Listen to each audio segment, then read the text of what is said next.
दोस्तों ये है हमारा एरेका पाम का प्लांट जो कि अब डोरमेंसी से बाहर आ गया है। और डोरमेंसी से जब प्लांट बाहर आ जाता है तो उसकी केयर किस तरीके से करना है, क्योंकि हमारा एरेका पाम जो है सर्दियों में बिल्कुल स्लो ग्रो कर रहा था, इसकी ग्रोथ बिल्कुल रुक गई थी। लेकिन अब आप देखिए इसमें जो है नई नई पत्तियाँ निकलने लग गई हैं, इसमें जो है ग्रोथ फिर से चालू हो गई है। बहुत सारी पत्तियां हैं जो कि इसमें निकल रही हैं। लेकिन अब जो टाइम है, अब टाइम है इसमें खादें लगाने का। अगर आप सही टाइम पर सही खाद का इस्तेमाल करते हैं तो आप देखेंगे आपका प्लांट मजबूत भी बनेगा, साथ ही साथ इसकी जो ग्रोथ है वो डबल हो जाएगी। क्योंकि हमारा प्लांट जो है ज़्यादा गर्मियों में भी अच्छे से ग्रो नहीं करता है, ज़्यादा सर्दियों में भी अच्छे से ग्रोथ नहीं करता है और बहुत धीमी गति से बढ़ने वाला ये प्लांट है। ऐसे में अगर इसको सही खाद ना मिले समय पर और उसके साथ साथ हमारा पौधा अगर स्ट्रेस में हो तो ये प्लांट जो है अच्छे से सर्वाइव नहीं करता है। ऐसे ही बिल्कुल जैसे कि प्लास्टिक के प्लांट की तरह हमारा ये प्लांट रखा रहता है। तो समय समय पर इस प्लांट की मिट्टी जो है उसको रिचार्ज करना होता है। तो देख लेते हैं इसकी मिट्टी जो है इस टाइम पर हम रिचार्ज कर रहे हैं, फरवरी का टाइम है, तो इसमें हम कौन कौन सी खादें लगा रहे हैं। साथ ही साथ आप ये देखिए कुछ पत्तियां जो हल्की हल्की सी येलो हो गई हैं या ब्राउन हो गई हैं उनको भी हम साथ साथ ट्रिम कर देंगे, क्योंकि इन पत्तियों को काटना इसीलिए ज़रूरी है, नहीं तो ये जो प्लांट है इसकी ये पूरी की पूरी जो लीफ है ये जो है इस तरह से ब्राउन हो जाएगी और फिर हमारा जो प्लांट है इसमें से एक ही लीफ जो है कम हो जाएगी। जितने कम पत्ते उतना कम सुंदर लगता है ये प्लांट। तो इसमें जो है पत्तों की संख्या जितनी ज़्यादा, जितना घना ये प्लांट होगा उतना ही ज़्यादा बुशी और उतना ही ज़्यादा खूबसूरत लगता है ये प्लांट। तो हमारा जो प्लांट है इसकी ग्रोथ अच्छी हो तो सबसे पहले जो है गुड़ाई करनी है। गुड़ाई करने के बाद में जो है हम अपने प्लांट में खादों का यूज़ करेंगे। तो सबसे पहले जो ये टॉप लेयर है, टॉप लेयर की जितनी मिट्टी है कम से कम 2-2 इंच की मिट्टी जो है चारों तरफ से हमें निकाल लेनी है, जिससे कि हम इसमें जो खाद लगाने वाले हैं वो खाद हमें अच्छे से अपने प्लांट की जड़ों तक पहुंचाने में और लगाने में हेल्प मिले। तो अभी आप देखिए जो टॉप लेयर थी उसकी मिट्टी मैंने निकाल दी करीब 2 इंच की, और आप साथ ही देख रहे हैं कि मेरा जो एरेका पाम है इसकी रूट्स जो हैं थोड़ी सी विजिबल हैं, क्योंकि इसको मैंने थोड़ा टॉप में रखा हुआ है। अब इसके साथ ही इस तरह की जो ये सूखी हुए स्टिक्स हैं इनको कट करना बहुत ज़रूरी होता है, क्योंकि इसी के अंदर जो है फंगस जो है बैठने लग जाता है, जिसके वजह से कभी कभी आपने देखा होगा कि एरेका पाम जो है कमज़ोर हो जाता है या फंगस का अटैक हो जाता है। अगर आपके प्लांट में इस तरह से फंगस का अटैक हुआ है तो आप मुझे कमेंट में लिखिएगा, उसके लिए भी मैं आपको ट्रीटमेंट बता दूंगी। लेकिन आप जितनी भी सूखी ये नीचे से पत्तियां हैं इन सबको आप ज़रूर से हटा दीजिए, क्योंकि यही फंगस क्रिएट करता है और यही फंगस का कारण बनता है। इसी टाइम पर आपको एक काम और करना है। अगर आपने काफ़ी टाइम से अपने इस प्लांट को जो है रिपोर्ट नहीं किया है तो आपका प्लांट हो सकता है बाउंड हो गया हो, तो आप उसको रूट्स को बाहर निकालिए, हल्का हल्का सा ट्रिम कीजिए और फिर जो है उसकी फिर से रिपोर्टिंग कीजिए। लेकिन मेरा प्लांट जो है कुछ दिन पहले ही मैंने जो है अक्टूबर के टाइम पर इसकी रिपोर्टिंग की थी, इसलिए मैं इसकी रिपोर्टिंग नहीं कर रही हूँ, क्योंकि इतनी जल्दी जो है मेरा प्लांट जो है रूट बाउंड नहीं हुआ होगा।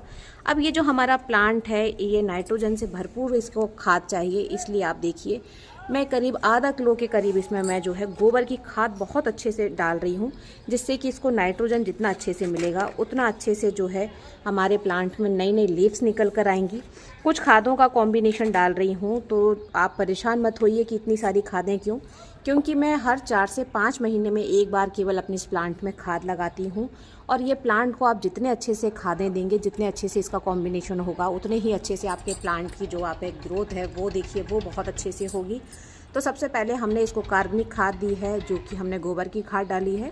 आप लीफ कंपोस्ट या फिर इसके जगह पे वर्मी कंपोस्ट भी यूज़ कर सकते हैं। अब इसके बाद ये जो दूसरी खाद है जो कि एप्सम सॉल्ट है, हम एप्सम सॉल्ट अपने प्लांट को दे रहे हैं। तो 1 चम्मच के करीब मैं एप्सम सॉल्ट इसमें मिक्स कर रही हूँ। इससे प्लांट की प्रकाश संश्लेषण की क्रिया बहुत अच्छे से होगी और प्लांट का जो ये ग्रीन कलर है ये बहुत अच्छा निकल कर आता है। अब इसके बाद 1 चम्मच के करीब मैं अपने प्लांट में जो है जैम का यूज़ कर रही हूँ। जैम जो है बहुत अच्छा रिजल्ट देता है प्लांट के ऊपर, और इस प्लांट में जो है मैं फ़र्स्ट टाइम यूज़ कर रही हूँ, क्योंकि मेरा जो दूसरा प्लांट है उस पर मैंने इसका यूज़ किया है और मुझे बहुत ही अच्छे जो है रिजल्ट्स मिले हैं। अब इसके बाद एक और खाद हम अपने प्लांट में यूज़ कर रहे हैं। ये आप देखिए ये चाय पत्ती है, और ये यूज़ की हुई चाय पत्ती नहीं है, बिल्कुल फ्रेश चाय की पत्ती है। और इसमें जो है 1 चम्मच जो है मैं कैल्शियम पाउडर का मिक्स कर रही हूँ। इसमें जो है 2 चम्मच मैंने चाय की पत्ती ली है, क्योंकि ये मैं अपने 2 प्लांट्स में डालने वाली हूँ, और 1 चम्मच जो है मैंने इसमें कैल्शियम पाउडर लिया है।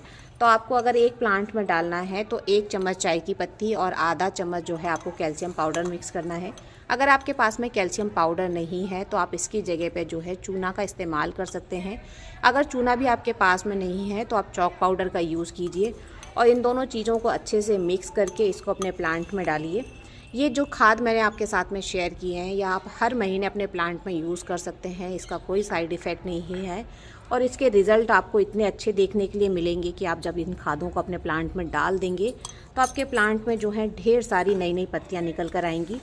अब आपने हमेशा मेरे वीडियोज़ अगर आप देखते हैं तो आपने देखा होगा कि जो मैं खादें लगाती हूँ वो प्लांट की जो जड़ें हैं उसमें नीचे लगाती हूँ, फिर उसके ऊपर से मिट्टी डाल देती हूँ।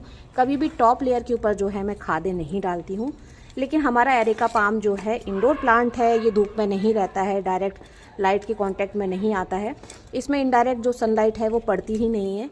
तो इसमें ये जो खादें हैं मैंने इसीलिए टॉप लेयर पे लगा दी हैं कि इसके अंदर जो सूक्ष्म जीव होंगे वो नष्ट नहीं होंगे। क्योंकि मैं खादें लगाने के टाइम पर आपको हमेशा बताती हूँ कि खादों अगर आप आउटडोर प्लांट्स में लगा रहे हैं तो इस तरह से खाद लगाने के बाद में उसको जो है आपने जो मिट्टी अपने गमले की निकाली है उससे कवर कर दीजिए, जिससे कि उसमें जो छोटे छोटे सूक्ष्म जीव या बैक्टीरियाज, गुड बैक्टीरियाज जो हैं जो कि हमारे प्लांट को पोषण देने वाले हैं वो ख़त्म ना हो। लेकिन ये इंडोर प्लांट है, अब इसमें हम पानी लगा देंगे और ये डायरेक्ट धूप के कांटेक्ट में भी नहीं आएगा तो हमारे जो प्लांट है उसको कोई नुकसान भी नहीं होगा। अब हम अपने प्लांट में जो है अच्छे से भरकर पानी डाल देंगे जिससे पानी जो है नीचे ड्रेनेज होल से बाहर निकल जाए। लेकिन आपको एक चीज़ का ध्यान रखना है कि हमारे इंडोर प्लांट्स को पानी की बहुत कम ज़रूरत होती है, तो बार बार पानी मत डालिए। और दूसरी चीज़, ये जो आप देख रहे हैं इस तरह से कुछ लोगों के पत्तों में इस तरह से आप देखिए करली करली से ये जो लीव्स निकलते हैं, अगर आपके प्लांट में भी इस तरह की प्रॉब्लम है तो कैल्शियम पाउडर का ज़रूर से यूज़ कीजिए। क्योंकि ये इस तरह की जो बीमारियां हैं या प्लांट जो कमज़ोर होता है कैल्शियम की डेफिशिएंसी की वजह से ही होता है।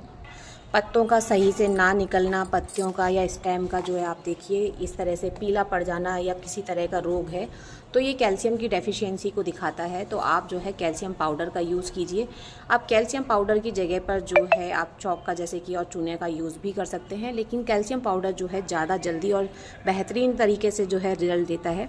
अब जैसा कि मैंने आपसे कहा था कि अगर आप लोगों की स्टेम में अगर इस कोई रोग लग रहा है इस तरीके से, ये देखिए ये अभी जो है हल्का हल्का सा है, लेकिन कुछ लोगों के ये पत्ते जो हैं यहाँ से गलने लग जाते हैं और इनमें रोग होता है। तो उसके लिए हमें क्या करना है, तो आप फंगीसाइड ले लीजिए, आपके पास में जो भी फंगीसाइड हो उसको लीजिए और उसका एक गाढ़ा सा और अच्छा सा पेस्ट बनाइए और उसको जो है किसी ब्रश की हेल्प से आप जो है आपको स्टेम के ऊपर जो है कोटिंग कर देना है और उसको इसी तरीके से छोड़ देना है, उसको वॉश आउट नहीं करना है।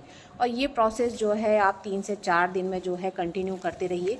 फिर आप देखेंगे कि ये जो एक अटैक होता है कीड़े का, जो एक रोग लग जाता है हमारे प्लांट में, तो वो जो है आपका ख़त्म हो जाएगा और आपका प्लांट जो है मरने से बच जाएगा। आज की वीडियो अगर आपके लिए इन्फॉर्मेटिव है और आपको पसंद आई है तो प्लीज़ वीडियो को लाइक एंड शेयर ज़रूर कीजिएगा। चैनल पर पहली बार आए हैं तो चैनल को सब्सक्राइब करना बिल्कुल ना भूलें। हैप्पी गार्डनिंग फ्रेंड्स, धन्यवाद।